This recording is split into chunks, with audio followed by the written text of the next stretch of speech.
So, public health experts in the Republic want the government to place the entire country on level 5 restrictions. That's essentially lockdown, with the exception that schools remain open. Is there a case now for an all-island approach to the second wave with agreed restrictions north and south? That's our top story today. Also coming up, Donald Trump becomes the world's first COVID-19 patient to do a lap of honour around his hospital with a presidential motorcade. One doctor in that hospital described it as a piece of insane political theatre. And after one, more than 5,000 jobs in the UK now at risk. As the Cineworld chain closes its cinemas for the foreseeable future, how has this pandemic affected the cinema business here in Northern Ireland? Call us on 03030 80 55 55. Tweet at BBC Talkback, text 81771 or email the programme talk.back@bbc.co.uk. So, a really dramatic intervention yesterday by the Republic's top public health experts. The National Public Health Emergency Team have recommended that the government place the entire country in level 5 restrictions. That would, in effect, be a return to most of the lockdown measures that were in place in March and April. Those schools would remain open.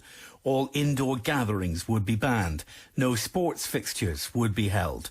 Visiting other people's homes would be prohibited. And bars and restaurants would only be able to operate takeaway services. The public health experts recommend a 4-week period of those level 5 restrictions. In effect, that's what the UK government calls a circuit breaker.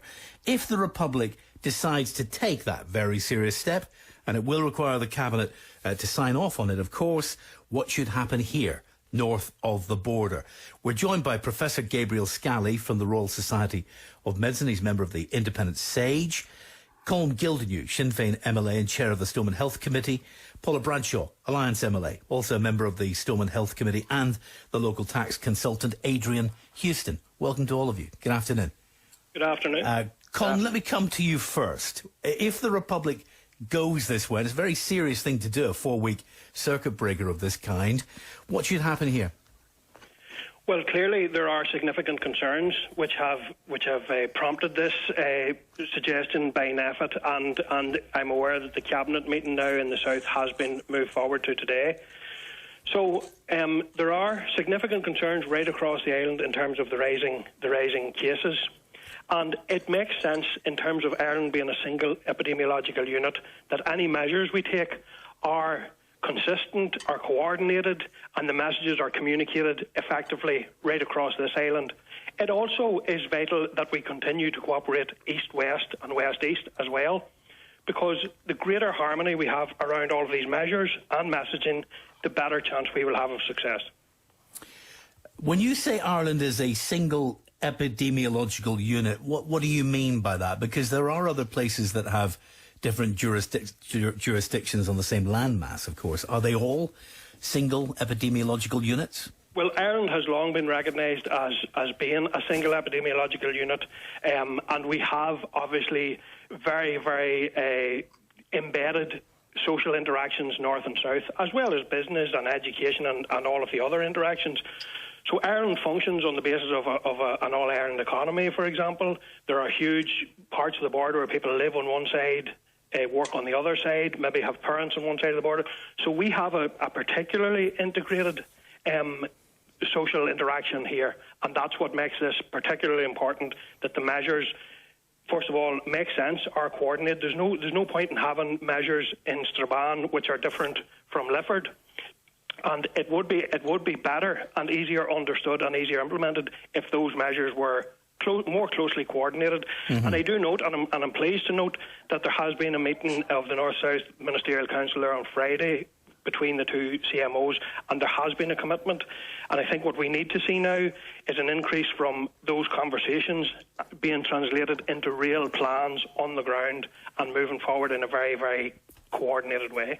And just for a bit of clarity, Colm, are you saying if the Republic goes for this circuit breaker, a 4-week period of level 5 restrictions, you would like to see those restrictions applied north of the border as well at the same time? Well, we'll see what emerges, and we will be expecting, as the main opposition party in the South. No, and I'm asking what you would like to happen, because you've laid out everything up to that point. It sounds like you were arguing for an all-island approach. Yep. If that's what happens in terms of the Republic's decision, should that be an all-island reality? Well, it will have to be obviously planned for, and the supports put in place to provide people with the ability to do that. So you will need to certainly communicate and have a planning around all of that, because if these measures are brought in a way that people struggle to carry out or struggle to understand, then we'll run into problems.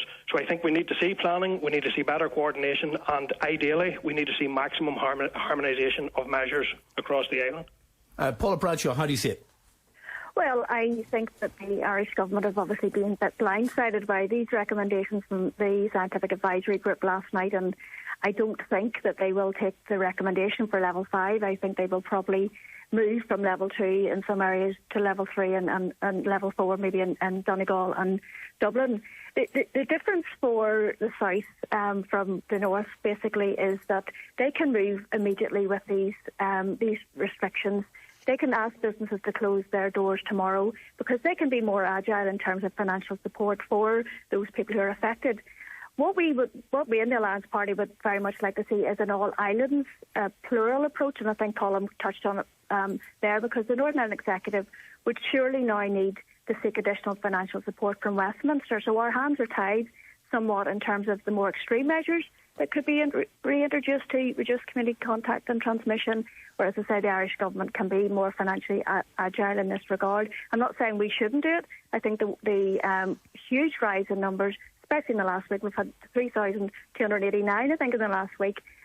Massive. The Chief Medical Officer, Chief Scientific Officer, Health Minister, all could not have been clearer in the press briefings that, you know, a circuit breaker or some very extreme measures are on the table. They don't want it to happen, but the firm warning shot has been made.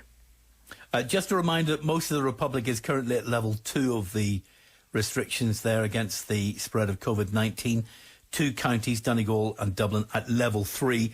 So this proposal from these top public health experts in the South is to take the entire country, the entire Republic of Ireland, to level 5. Pretty dramatic stuff. Gabriel Scally, is there a case for doing that all over the island? I think there is. The thing about COVID-19 is it's like, the best analogy I've heard is that it's like having a saucepan of milk on the stove, and that if you divert your attention and look round, and it'll boil over and it'll be a terrible mess. And that's what the virus is like, and it is showing every sign of taking off.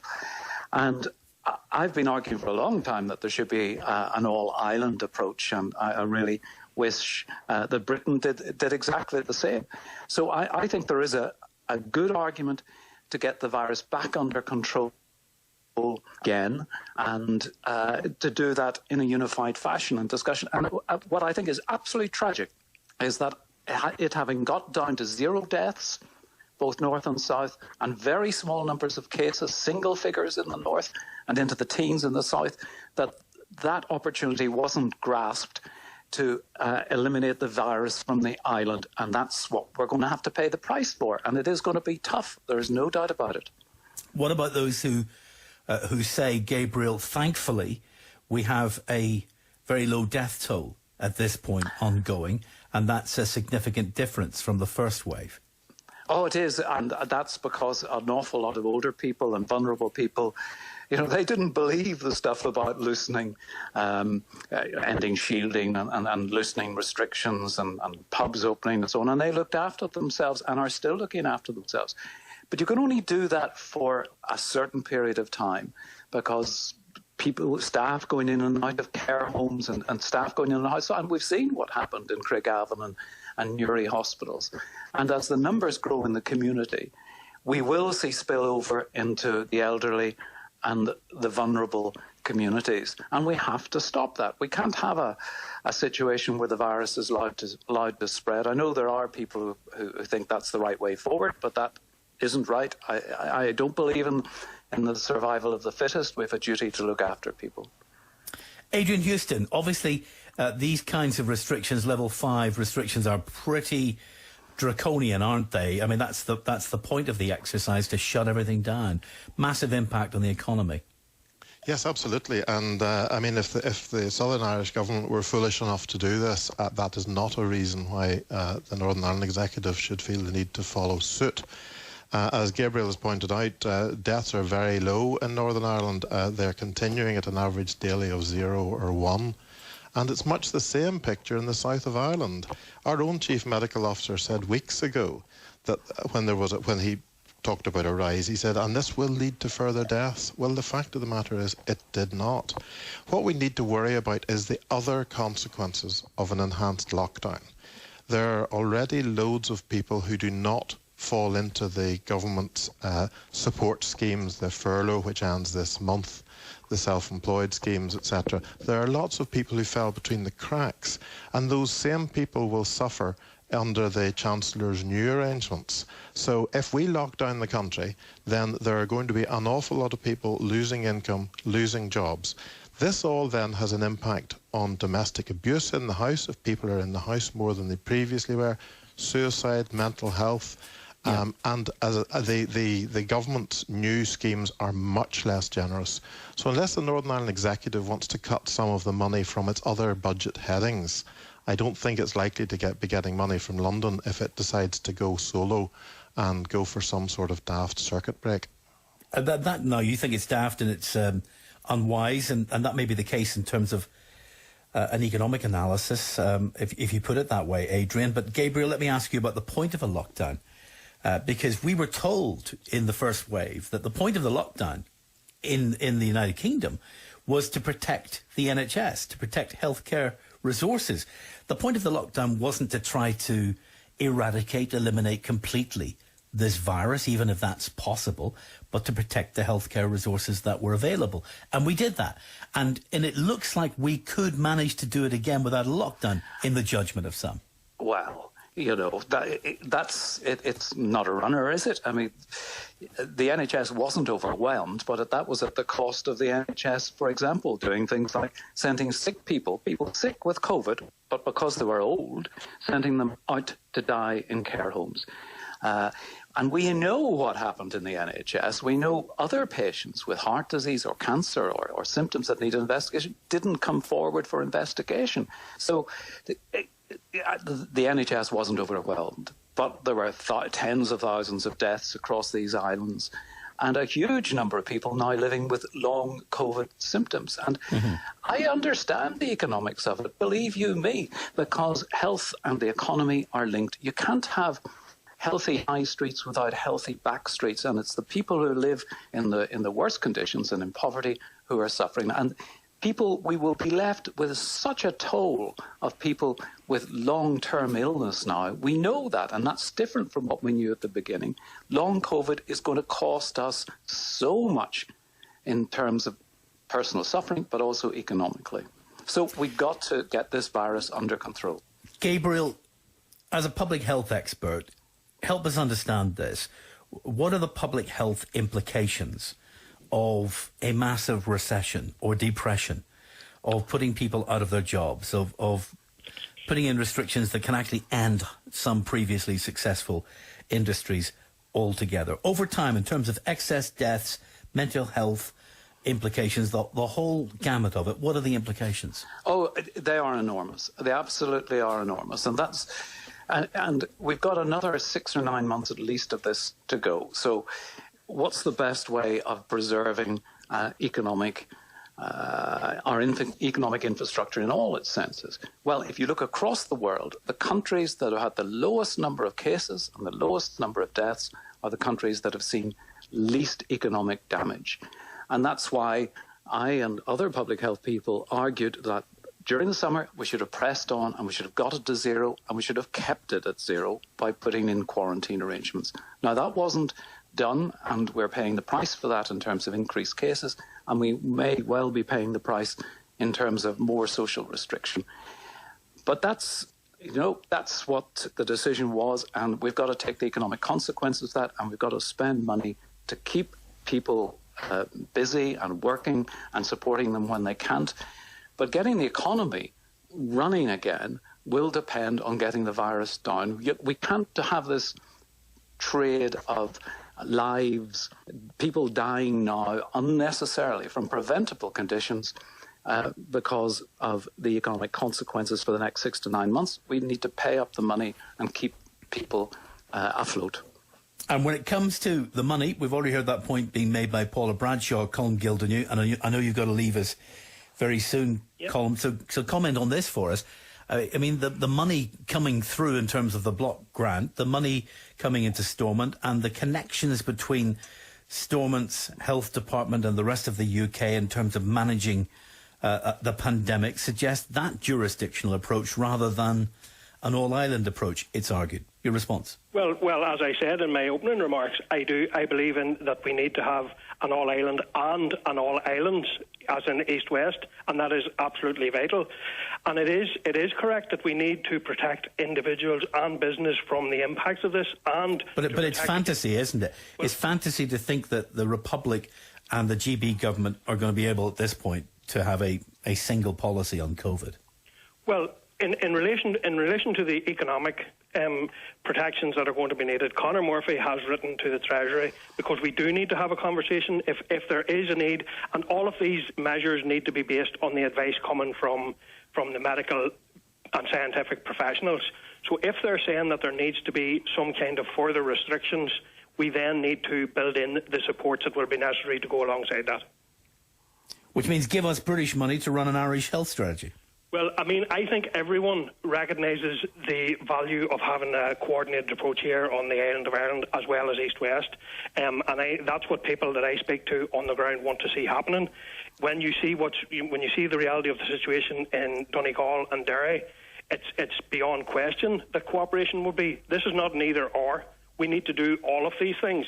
We need to cooperate west-east, north-south, and we need to come up with the best measures we can to deal with this virus, because it's a dangerous virus, it's circulating, people need to play their part, but the systems here need to coordinate and play their part as well. Colm, thank you very much. Paula, are you not concerned, as some people are texting us and saying, that there's a danger always that we politicise everything here in Northern Ireland? There's a danger that we have an ideological bias towards an all-island or a single Northern Ireland approach depending on your politics. Are you not concerned about that?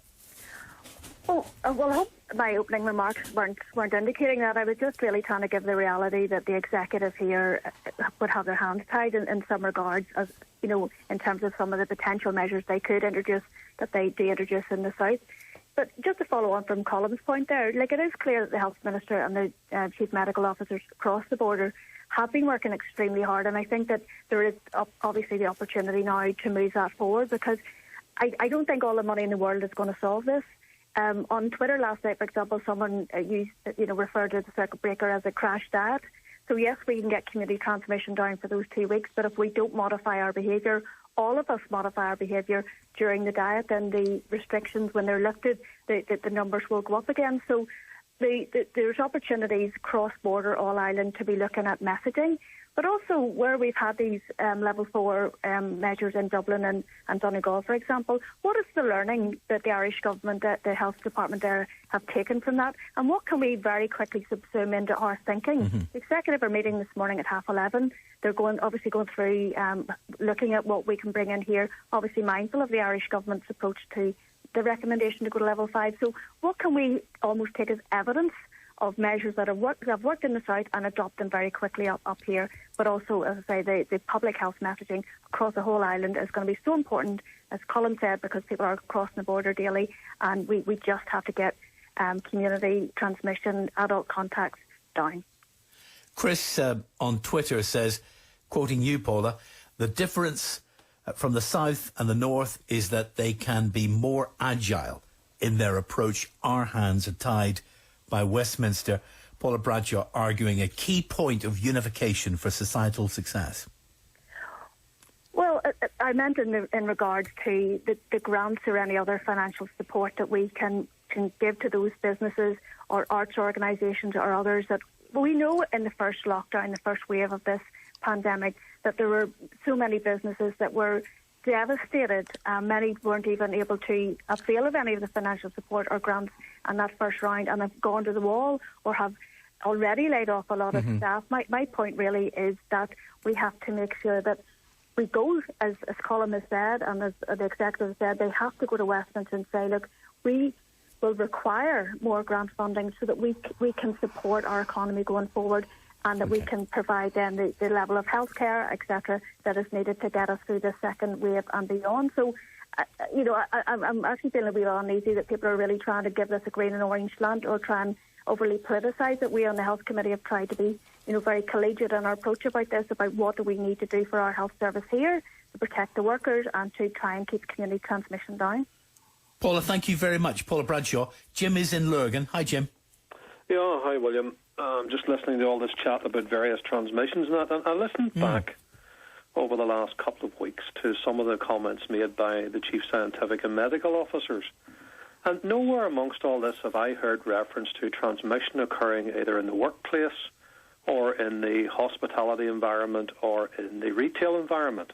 All the references have been to transmission at home. So my question is, if it's not happening in the workplace, it's not happening in the retail environment or the leisure industry, where is the source of the transmission coming from? Interesting question, Jim. I'll put it to Gabriel Scally. What do you think, Gabriel? Oh, well, I think that the data in Northern Ireland is so opaque. Scally, excuse me. I made you a TV character. Scully. Sorry, I get it all the time. I think that the problem is the data in the north of Ireland is so poor. It's not transparent at all, and you don't get that level of detail. And I'm glad you raised the point because it's one of the things that you absolutely need. You need two things. You need social restriction you need to go back to the 2-metre rule and wear masks and all the stuff and those they should be doing. Can I interrupt on that one a second? Of course. Yeah, I mean, you're talking about all that. But, I was in a restaurant on Saturday and we had a table beside us with socially responsible adults at it, but they had a number of under 12-year-old children present who had no masks on, who did not observe any social distancing and ran about with impunity. Now, my question is, we're 5 weeks into the new school term and we've seen a dramatic rise in cases all over the country. Is there a correlation between the two? I know that the children are asymptomatic, but, I looked up the definition of asymptomatic, and it doesn't mean that they don't spread the disease. It just means they don't show the symptoms. Oh, that's right. Absolutely. You're absolutely right. And so is that even amongst adults, you get people who are asymptomatic, completely asymptomatic, and can still spread it.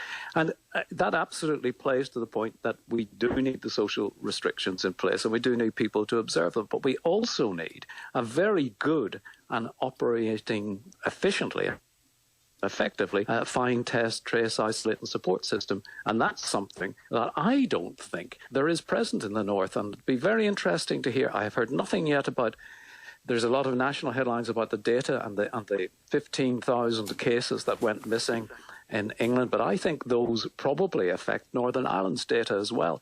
And I can't see any data about how quick the tests are done, how rapidly the results get to the people, and the success or the non-success of the contact tracing, because we know from the national UK data, from what's called NHS Test and Trace, that they are very, very bad at tracing the contacts. Very bad.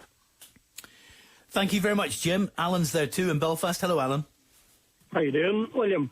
Welcome. William, my point is more to do with how this is affecting young people. We've had many young people who left schooling at the end of last year and decided not to go back with all the uncertainty that's ongoing in schools and different things. Some of them have managed to get themselves jobs, but one of the things of going to a job, especially if you're rural, is getting to your place of work. And currently, you can't get a theory test to have a chance to even go on and do your driving test. So I went on today. We have 3 boys fostered, and the oldest one has started driving. And we booked a theory test for him in November, about 8 weeks ago.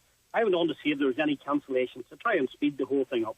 And the only available theory test for me today was in Scotland. Surely we have to do something. We've stole their childhood. We've stole the end of their schooling and now we're still in the start of their working lives and all the rest of it. As an executive, surely we need to come up with some way that we can get them through the theory test, whether it's done online or done in some other setting, and get them back doing driving tests. Because, you can't book one without the other, but you still can't book a driving test unless you're a key worker. So we're still a year out of these young people's lives. Alan, thank you very much. Professor John Barry's there. John's on the line. Hello, John. Professor of Green Political Economy, of course, at Queen's. Thank you, William. The point I wanted to make has to do with this, correcting this narrative we're now hearing that we're going to need either austerity or to raise taxes to pay for the spending, either in a post-COVID recovery. That actually a sovereign issuing government of its own currency, like the UK or the US, it's not the way we think of our household budget. People have a naive view, not completely irrational, that somehow the state's financed like our households, which means we have to earn money before we spend it. This is not how states like the UK can actually use their financial power. They can issue the currency into existence to spend for the things we need to. So you probably need a separate programme to explain the reasons for that, William. But I just wanted to get across the point that we do not need to see austerity or increased taxes as a way out of this for the UK because it's outside the Eurozone. So it's not really related to the COVID necessarily, but it's more to do. The funding is there. It explains, just to finish, that many of the listeners may have been curious about why is there always money for war and not for the NHS? Well, this is the reasons why. We don't have this debate when there's a war on, you just simply spend it. And the only constraints we have in our society are the real resources of labour, capital, land, and not the finance. The choice of austerity is an ideological choice. It's not one because of some immutable laws of the economy. Thank you very much. Thank you very much, John. Adrian, do you want to comment on that? There's been a lot of debate over the world, across the world, about whether austerity has worked in the past and whether it's the thing to do on the other side of this virus, or whether, in fact, investing and spending and building is the way to get out of it all. Yes, I mean, I think there's no doubt that the dogs in the street realise that if the government spends an awful lot of money now, ultimately it will have to be obtained from somewhere. Yes, of course, as John says, they have access to money, they can get it, and the Chancellor has spent a small fortune on all sorts of business and employee support. But at the end of the day, this is all borrowed and will have to be repaid at some stage. So it's either repaid by further taxes, or by austerity, or by growing the economy, which we would all hope that the economy will continue to grow and growing the economy, and that then grows the tax base.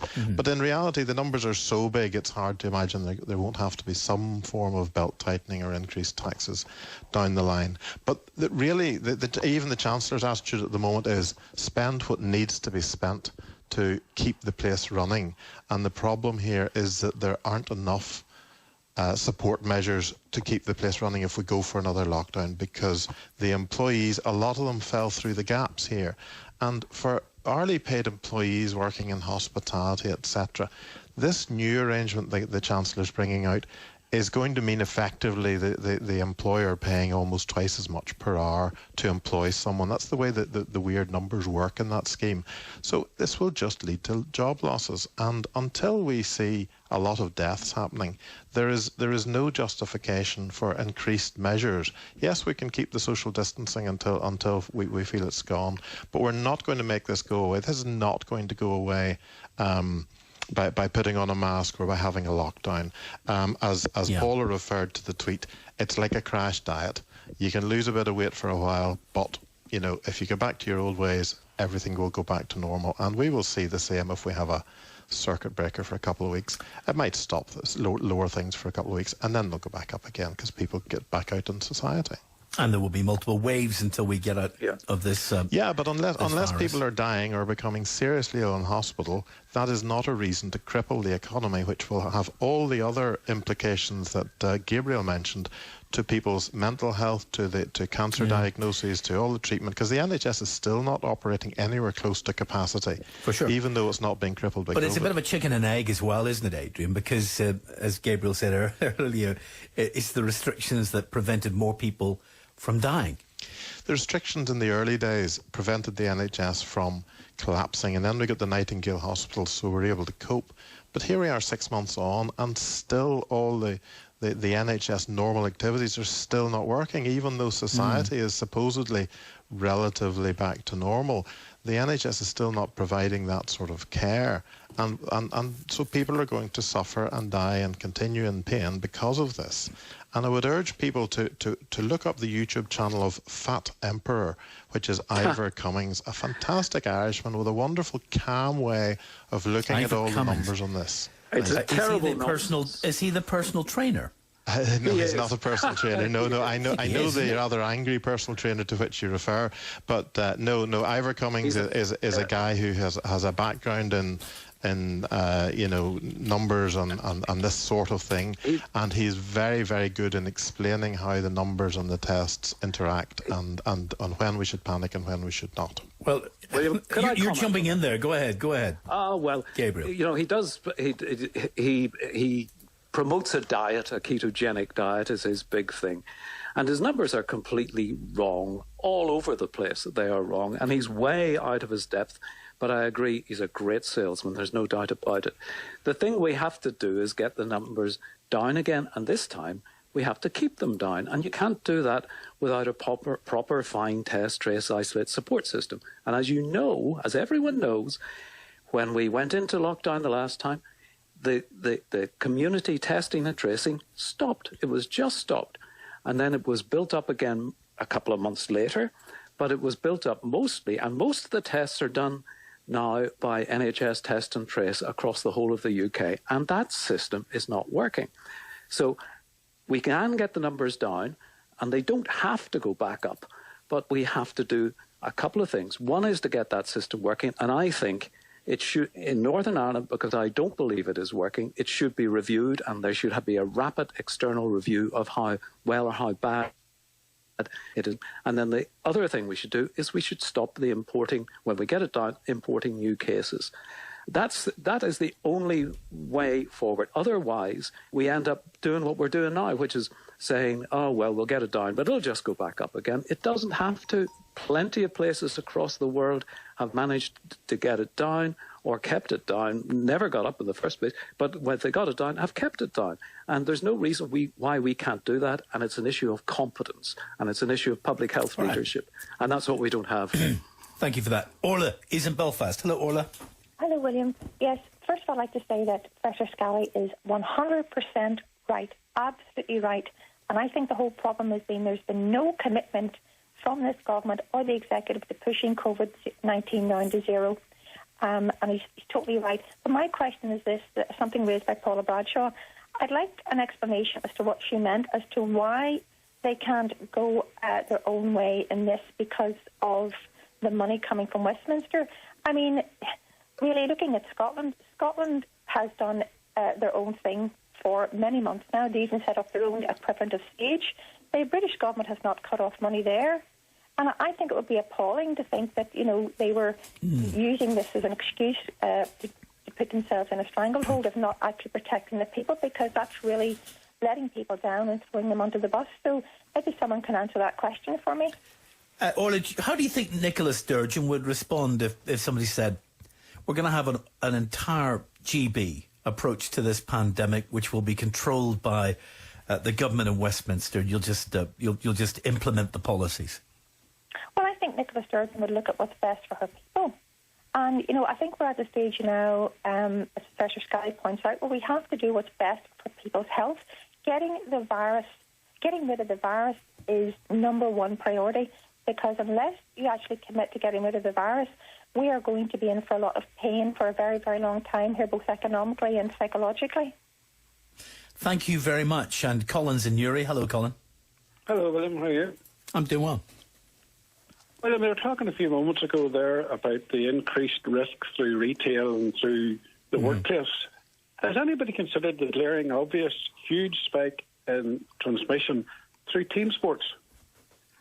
The teams are back training. Some clubs are training 3 and 4 nights a week, maybe 100 people at a time on the same pitch. The spectators may be socially distanced around the stands, but they all come through the same turnstiles, they go out through the same exits. They all park in the same places, so they gather in those areas. And I think a total ban on all team sports for, say, another month or 6 weeks could see a huge drop in the transmission. I've had my own questions really about this, Colin. I don't understand a lot of this. I'm told they're bubbling. Teams are bubbling. But how do you bubble when you're going home and you're going back on the pitch? How do you bubble when you're running up and down the pitch, panting and sweating? And how do you do that? Passing the ball from one to the other. That's not a bubble. That's just a huge transmission engine.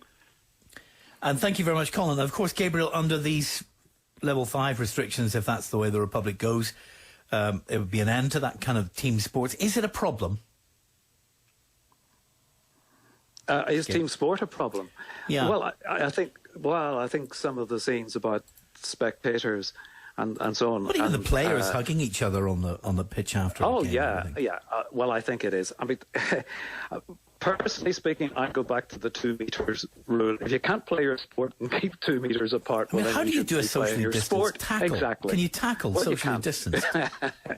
Hardly. But I really think we just need to say, no, you can't do that. You can't do it. Why should we expect everyone else to do it, but say that sports are all right? Unfortunately, they're not. Sports are health and well-being, such an important part of health and well-being, but not at the moment. And that's just the way it has to be. But let me emphasize this again. You know, if we had the number of cases were down in single figures during the summer, single figures, and it has been allowed to grow, and that was wrong then and it's wrong now, so we mustn't allow it to grow any further. We need to find out why we haven't been keeping it under control, and we need to put in place the mechanisms, and I'm in favour of an urgent review of that. And Adrian, when we're talking about these the possibility of greater restrictions, people are commenting here and texting into us, Adrian, with their experiences of the current restrictions. For example, get somebody to Conswater, this text says. Standing in the mall, waiting for an appointment, counted people without masks now into the dozens just within the last 10 minutes. It's a joke. If we can't get the current restrictions right, Adrian, the threat isn't it, that we may face more draconian restrictions? Well, it's possible, but then we come back to the thing is, how sick are people getting? You know, so you have a hall of residence where loads of the students, if they're tested, discover that they've got COVID. They don't, as a general rule, mix a lot with the older people who are maybe vulnerable. They mix in their own groups and they party in their own groups and they live in their own flats. Just because we get lots of cases and positive tests, and this without even getting into the whole thing about false positives, just because we get lots of tests and transmission, it does not, if it's not transferring into hospitalizations, ICU and deaths, we shouldn't really worry about it, because this disease is not going away. We're not going to be able to banish it from the island of Ireland, and so let's just let people get on with their lives. And if a certain what you've amount said of there transmission happens, is then hard the to community argue will with. get healthier. What you just said is, if we have lots of infections but it doesn't translate into hospitalizations or deaths, I mean, if we had a COVID-19 that didn't kill people, didn't leave people in hospital, I doubt we'd have any of these restrictions across the world. But the reality is, Adrian, it does kill people. Well, Professor Sunetra Gupta from the University of Oxford says that there are far more people dying of flu at the moment than from COVID. So we have lots of things that kill people. And we're not running screaming from flu or from cancer or from suicide. But when you say at the moment, and I have interviewed Sunetra Gupta, when you say at the moment describes a situation where we have restrictions in place aimed at reducing the spread of COVID-19. So if we have fewer people dying right now from COVID-19 than the flu, arguably that's the success of the restrictions regime. Well, the flu would be transferred in exactly the same way as COVID, and yet people are dying of the flu. So I think the fact that people are dying of the flu just shows that these respiratory diseases are with us. They're around. They get worse as the winter comes along. That's just a cyclical fact of life. And it doesn't justify I've got to come finally to Gabriel on this. Sorry to break in there, Adrian. We're nearly out of time. But it's sort of a full circle experience, this coverage of COVID. Gabriel, I remember at the start in February, March, having these debates about flu, whether this was just another flu. Yeah. And here we are again. We're still debating this. Well, I'm impressed with Adrian's medical and public health knowledge, but he's entirely and absolutely wrong about that. Of course, people were saying right at the beginning, there's no one getting ill, etc., etc. And you will remember, numbers went up, and we knew they went up, and the epidemiologists and public health people said it's going to translate into deaths and disablement, and it did. And if we let the numbers go up, by the time people have started dying, it's too late. And apart from the fact that there is what we know now as long COVID, and lots of people are entirely disabled by it for the rest of their lives, potentially, and we don't know what effect it's going to have on children, even though they get it and recover. It's not like a flu. Professor Gupta is wrong. She's been wrong consistently since the beginning of this, and you need to listen to authentic public health physicians who will give you a proper analysis of the situation. Fringe medicine and these fringe, she isn't even a medic, fringe experts have very little to contribute to this. You've got to listen to the mainstream. Thank you very much, Gabriel Scally. Thanks to Adrian Huston.